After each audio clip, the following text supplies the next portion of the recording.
with stress-related behavior mod problems, and this can be a really big subject, right? You don't want to force the dog to potentially react, right? I want to avoid the reaction whenever possible, right? So a lot of the reactions that dogs have, I might preemptively redirect the dog. I might set up situations in which here comes somebody, my dog starts to notice them, and I tap, tap, turn, reward, reward, reward. What I call preemptive, I don't wait until they react. I don't want the dog to go to this point of reacting. If it happens, I need to deal with it. But I'm trying to keep them out of that state of mind and not push them far enough that they feel they need. And when your dog growls, that's the first one of potential. Some dogs don't growl, right? They hard stare and they stiffen and then they go off. And other dogs low growl as they're doing that or whatever it's going to be. You have different ways of manifesting that I'm about to. But that's the reaction already starting. And I want to get the dog redirected before they start to do it, right? I don't want them to rehearse that. The more they rehearse it, the more it potentially goes to a go-to situation.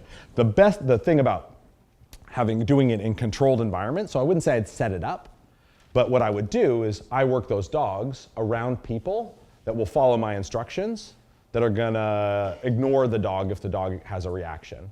I'm not trying to elicit a reaction. I'm trying to avoid the reaction, but I want people around that aren't going to fuel the reaction, right? So having a bunch of dog trainers around is great. I can say, don't pay any attention to this dog, right?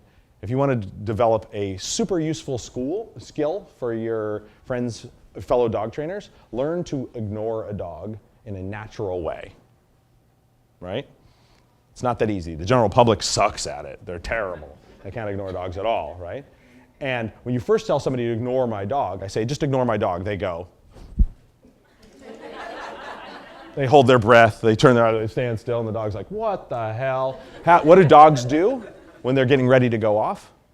Stiffen, breathing changes, mouth closes. So you go.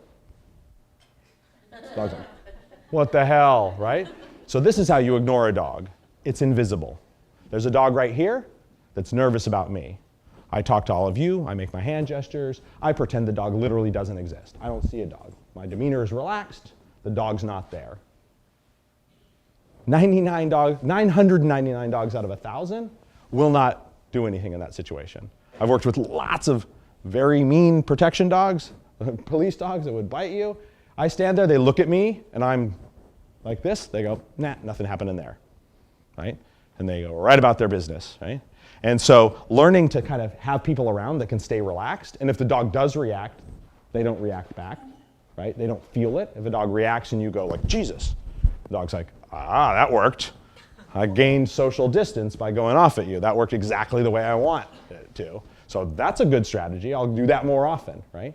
And so you need people that are going to stay cool, stay relaxed. And so that would be the setup that I would have. I would have people around me when I was working with that dog. I'm not going to try to force it. Hey, come up here and let's see if we can get this dog to growl. But what I'm going to do is basically have people around and try to keep the dog under threshold so the dog doesn't react and work on the dog's state of mind, right? And of course, if I think the dog's starting to stiffen, hey, come on, we're going to do something else, and I'll redirect that dog. And then if the dog does react, the people aren't going to do anything. They're going to be like, that's not a part of the strategy.